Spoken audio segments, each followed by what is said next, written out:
الحمدللہ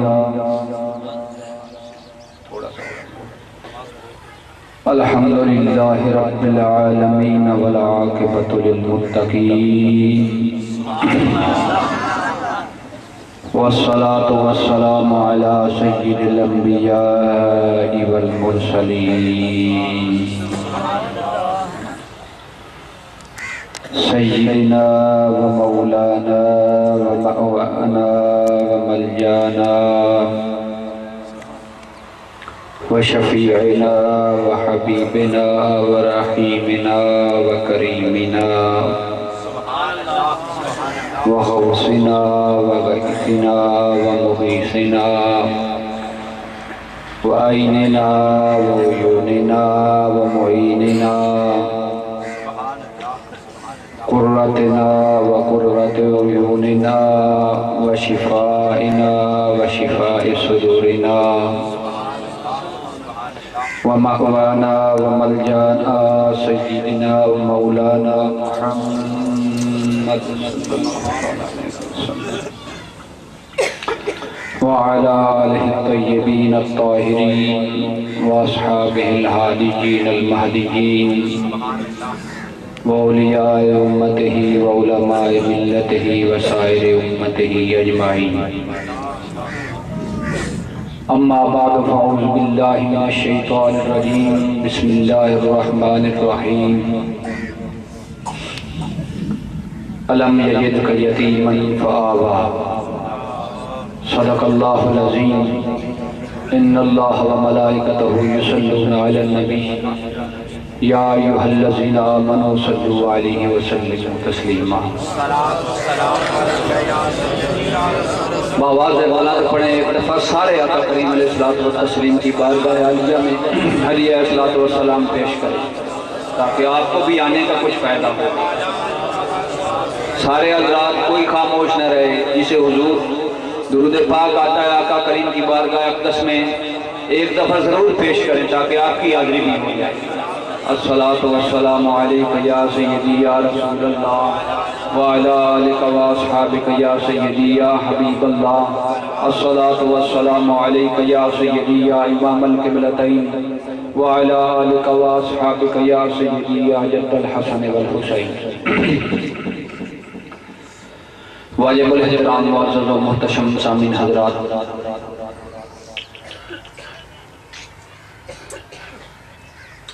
آپ نے وقت کی فکر نہیں کرنی، مجھے اثر کبھی پتہ ہے اور مغرب کبھی پتہ ہے۔ توجہ سے میں انشاءاللہ وقت کو مد نظر رکھتے ہوئے چند کلمات گوش گزار کرنے کی کوشش کروں گا اور کوشش کروں گا کہ آپ میرے ساتھ رہیں۔ قرآن مجید فرقان حمید میں اللہ رب العزت نے الحمد سے لے کر والناس تک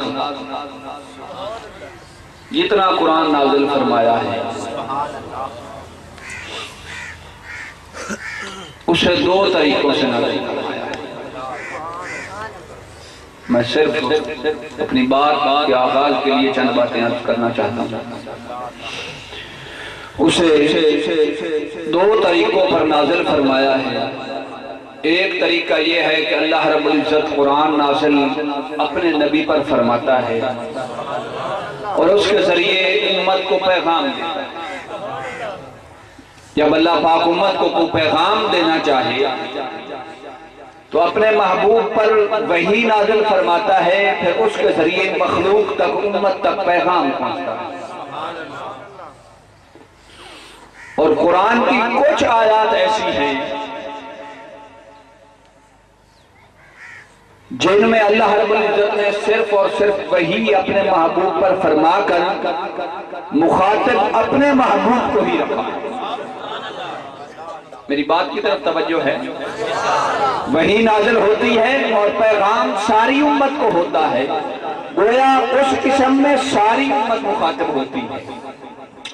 اور ایک طرف وحی نازل ہوتی ہے، حضور مخاطب ہوتے ہیں، اس سے دوسری امت سے خطاب نہیں ہے۔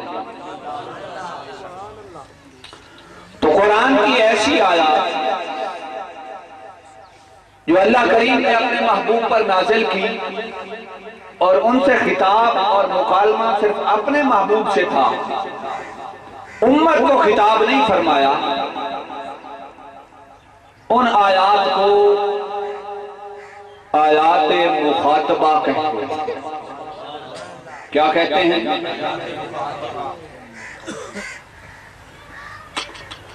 کہ صرف اور صرف اللہ رب العزت نے کوئی آیت نازل کی اور اس سے کتاب اپنے محبوب سے فرمایا۔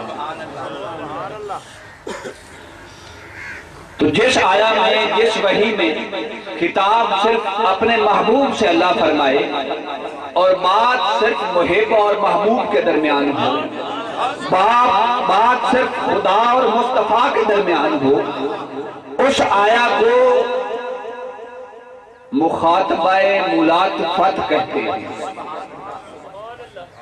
مخاطبہ ملاطفت کہتے ہیں۔ اب مخاطبہ کی تو آپ کو سمجھ آ گئی، کتاب سے ہے۔ ملاطفت لطف سے، ملاطفت لطف سے ہے اور اسی لطف کی چند باتیں کرتے ہیں۔ مخاطبت خطاب سے ہے اور ملاطفت لطف سے ہے، اور لطف کا ایک معنی محبت بھی ہوتا ہے۔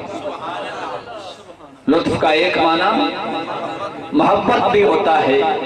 تو گویا اللہ رب العزت فرماتا ہے کہ اے لوگوں، میں قرآن مجید فرقان حمید میں ہر وقت حلال و حرام کے مسائل ہی نہیں بیان کرتا رہتا۔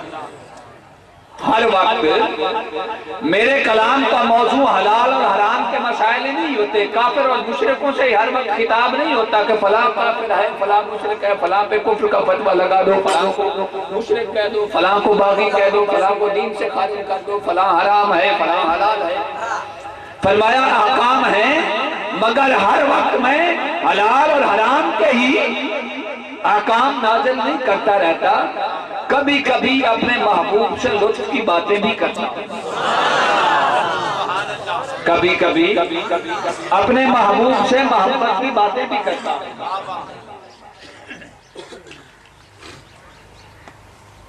مولا تو اپنے محبوب سے کیسی محبت کی باتیں کرتا ہے؟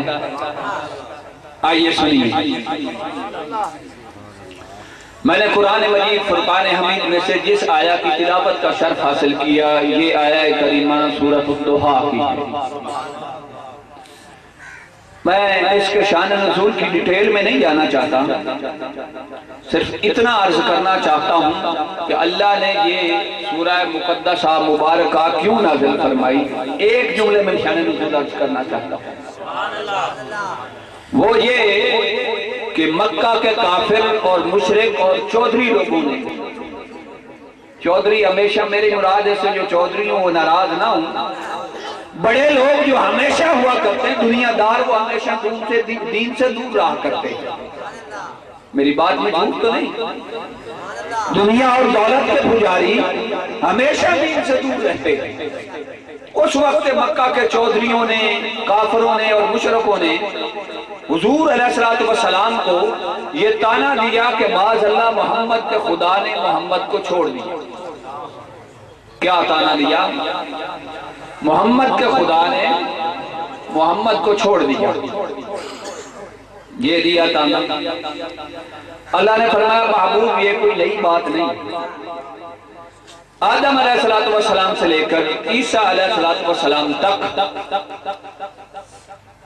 ہر نبی کو کچھ نہ کچھ لوگ تانے دیتے رہے، تانو تشریح کرتے رہے، ان پر حملے اور حملوں کی بچھاڑ کرتے رہے، اعتراضات کرتے رہے۔ محبوب پر پہلے طریقہ یہ تھا، کیا؟ پہلے طریقہ یہ تھا کہ جو شخص یا جو قوم کسی نبی پر اعتراض کرتی، اللہ پاک وہی اس نبی پر نازل کرتا اور فرماتا کہ اے میرے نبی، اے میرے رسول، یہ جو وحی میں نے نازل کی ہے یہ پڑھ کر امت کو سنا دیں کہ بدبختو نادانو، جن باتوں کا اعتراض تم مجھ پر کرتے ہو یہ جھوٹ ہے، یہ بہتان ہے، یہ چیزیں مجھ میں نہیں پائی جاتی۔ یہ بچوں کو یا سائیڈ پہ کرتے ہیں یا بٹھا دیں۔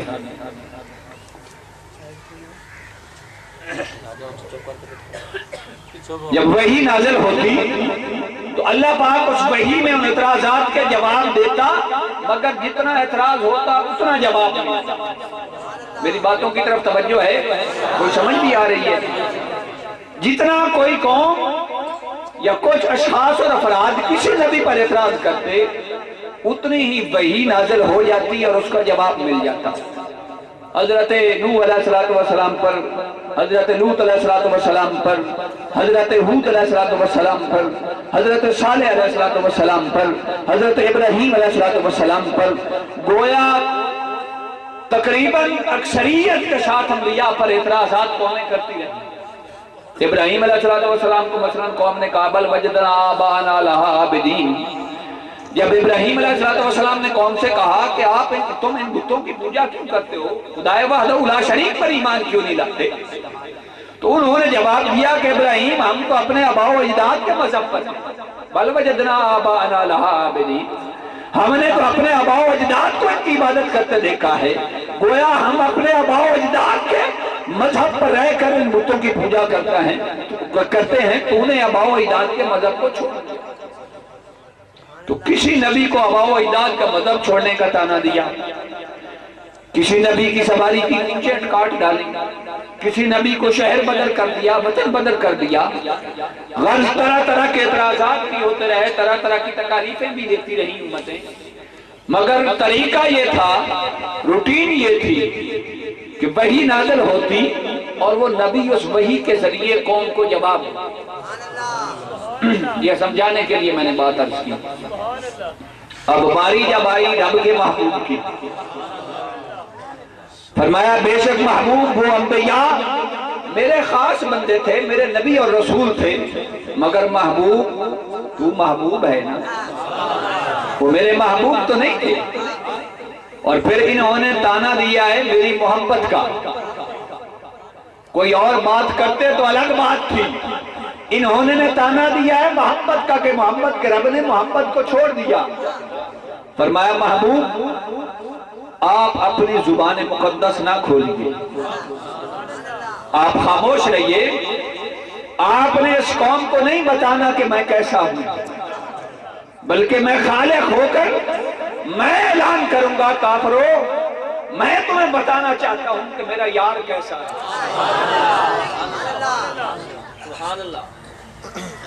محبوب آپ نے اپنے اعتراضات کے جواب نہیں دینے کہ آپ کیسے ہیں، میں اس قوم کو بتاؤں گا کہ میرا محبوب کیسا ہے۔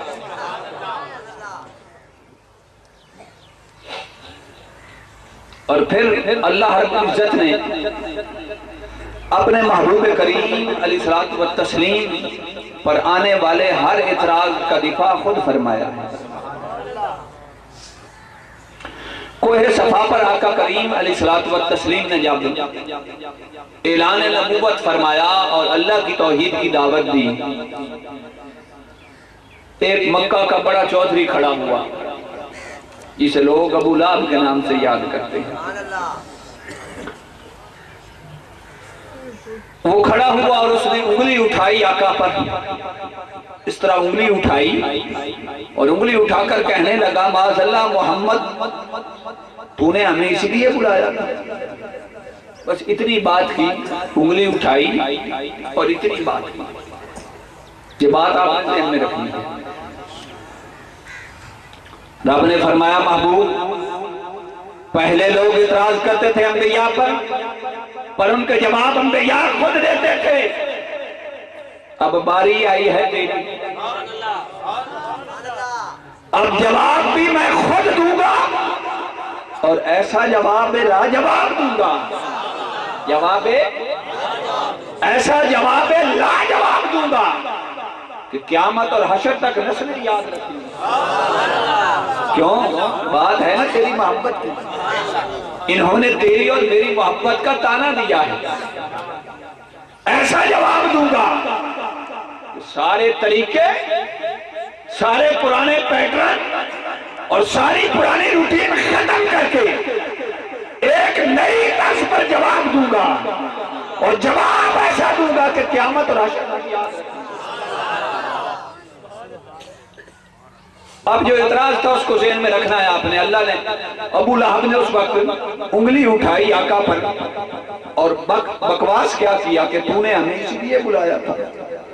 اتنی بات کی, رب نے قرآن کی پوری سورت نازل کر دی. فرمایا تبت یدا ابی لہب و تب. اے ابو لہب, اے میرے محبوب پر انگلی اٹھانے والے نادان ظالم, جس ہاتھ کی تو نے انگلی اٹھائی ہے وہ تیرے ہاتھ ٹوٹ جائیں اور برباد ہو جائیں. تجھے خبر نہیں کہ تو نے کس ہستی پر انگلی اٹھائی ہے. ما اغنی عنہ مالہ وما کسب. اور پھر آگے اسی سورہ میں فرمایا وامرأتہ حمالۃ الحطب, کہ اس کا مال بھی برباد اور فنا ہو جائے اور وہ بیوی برباد ہو جائے جو لکڑیوں کی گٹھڑیاں باندھنے والی ہے. ترجمہ آپ نے سن لیا. اب ڈیپلی ذرا اس کو سوچیں نا, دیکھیں کہ کوئی انگلی اٹھایا, مثلا میں آپ کے سامنے تقریر کر رہا ہوں, کوئی شخص کھڑا ہوتا بھی ایک دو شخص اٹھے تو مجھے بہت برا محسوس ہوتا. میں ایک عام سا گناہگار ترین حضور کی امت کا شخص ہوں, مگر اگر کوئی آپ میں سے کھڑا ہو کر مجھ پر اعتراض کر دے یا مجھ پر انگلی اٹھائے کہ تو نے ہمیں یہاں اس لیے بلایا تھا, تو اگر مجھ میں سمجھداری ہوگی, عقل مندی ہوگی, دانش ہوگی تو میں خاموش ہوں. اگر میرے پاس عقل ہوا, دانش ہوئی اور حکمت میرے پاس ہوئی تو میں خاموش ہوں. اب اگر اس پروگرام کے بعد مجھ سے کوئی پوچھے کہ آپ پر اس شخص نے اعتراض کیا, انگلی اٹھائی اور آپ خاموش رہے, آپ نے جواب کیوں نہ دیا, میں ہوں یا آپ ہوں, تو میں کہوں گا یار اگر میں ویسا ہی جواب دے دیتا تو وہ اور میں ایک جیسے ہو جاتے. جیسا اس نے کیا ویسا اگر میں کر دیتا تو اس میں اور مجھ میں فرق کیا رہتا, وہ اور میں ایک جیسے ہو جاتے. یہ ہے صرف اعتراض کا جواب دینا. اب اس ڈگر سے ہٹیے اور اپنے ماحول میں سوچئے, کوئی کسی پر کھڑے ہو کر انگلی اٹھائے اور جواب دینے والا صرف اتنا جواب نہ دے بلکہ کہے تیرے ہاتھ ٹوٹ جائیں, تیرا مال برباد ہو جائے, تیری بیوی برباد اور فنا ہو جائے, یہ کہاں کی تہذیب کی بات ہے؟ یہ کوئی تہذیب کی بات ہے کہ تو انگلی اٹھائے اور بندہ پھر جواب دینا شروع کرے, اس کے گھر تک کیا پہنچے, تیرا ایسا ہو جائے, تیرے مال کا ایسا ہو جائے, تیرے گھر والے ایسے ہو جائے. یہ کوئی تہذیب یافتہ بات ہے نہیں. اس ماحول سے ہٹ کر بات کرنا چاہتا ہوں اپنے ماحول کے لیے. اگر ایسا کوئی کر دے تو دیکھنے والے کیا کہیں گے, یہ تو تہذیب کے قریب سے گزرا ہی نہیں, نہایت ہی غیر مہذب شخص ہے جسے اتنا ہی نہیں پتا کہ جواب کیسے دیا جاتا. بھلا کوئی انگلی اٹھائے تو اس کے گھر تک دیا پانچا کر دیا جاتا ہے کہ اس کی بیوی کو خدا ہو جائے, اس کا مال برباد ہو جائے, اس کے ہاتھ ٹوٹ جائیں, یہ ہو جائے, وہ ہو جائے. بھلا یہاں تک بات پہنچائی جاتی ہے انگلی اٹھانے کے جواب میں. مگر رب فرماتا ہے نادانوں, یہ تمہارے دنیا کے پیمانے ہیں, یہ تمہاری دنیا کے پیمانے ہیں, تمہارے اپنے بنائے ہوئے سٹیٹس ہیں. میں ان پیمانوں کا کوئی محتاج نہیں. اس نے اعتراض کیا میرے محبوب پر, اگرچہ میں خالق ہوں اور اعتراض کرنے والا مخلوق ہے, اور پھر کافر ہے, عام بندہ اپنے سے نیچے اتر کر, اپنے سٹیٹس سے نیچے اتر کر کسی کو جواب دینا غیر مہذب حرکت سمجھتا ہے. مگر فرمایا کہ میں اگرچہ خالق ہوں, وہ مخلوق ہے, مگر اس نے اعتراض کیا میرے محبوب پر, اب اگر جواب نہ دوں تو لاج لگتی ہے محبت کو. اب اگر جواب نہ دوں تو لاج لگتی ہے محبت کو. اس لیے فرمایا کہ رب ذوالجلال نے جب دیکھا کہ اس کافر نے انگلی اٹھائی، رب قدیر جلال میں آ گیا اور فرمایا چھوڑو سب سے دردش و درجے. اگرچہ میں خالق، وہ مخلوق ہے، مجھے 100 کر لیتا جواب نہ دیتا. مجھ پر 100 اعتراض کر لیتا جواب نہ دیتا. میں بے نیاز ہوں، مجھے کیا محتاجی ہے کسی. کوئی کچھ کہتا پھر، مگر اس نے حملہ کیا ہے میرے محبوب پر. اور کوئی دنیا دار ہو، مخلوق میں سے ہو یا خالق قدیر ہو، کوئی اپنے محبوب کی بے عزتی اور بے حرمتی برداشت نہیں کرتا. آپ اگر دنیا میں آپ کو کسی سے لگاؤ ہو، محبت ہو، تو آپ اپنے دنیاوی محبوب کی حد تک برداشت نہیں کرتے. وہ خلاق عظیم کیسے برداشت کرتا. فرمایا تبت یدا ابی لہب وتب، ہاتھ ٹوٹ جائیں ابو لہب تیرے جن سے میرے محبوب کی طرف اشارے کیے ہیں. تیری بیوی ہلاک ہو جائے، تیرا مال ہلاک اور برباد ہو جائے. اسی طرح ایک شخص نے میرے آقا کے اسم گرامی محمد کو بگاڑ کر مزمم کہا. استغفر اللہ. کیا کہا؟ مزمم. استغفر اللہ. نقل کفر کفر نہ باشد. رب ذوالجلال کو جلال آ گیا. یوں ہی آپ کسی کا الٹا نام لے لیں، یہ کوئی اتنا بڑا گناہ ہے؟ اگر عام سٹیٹس میں دیکھیں، بس کسی نے آقا کا تضحیق کے لیے الٹا نام پکارا، اللہ رب العزت نے 100 سنائی. اللہ نے 100 سنائی. فرمایا وہ نجس ہے، وہ پلید ہے، وہ ناپاک ہے، وہ جاہل ہے، نادان ہے، گمراہ ہے. اتنا کچھ کہنے کے باوجود پنجابی میں چھو نہیں بھریا. وہ پنجابی میں کہتے ہیں نا چھو نہیں بھریا. نجس، پلید، ناپاک سب کچھ کہہ کر پھر بھی ابھی حسرت نہیں مٹی. فرمایا نعرہ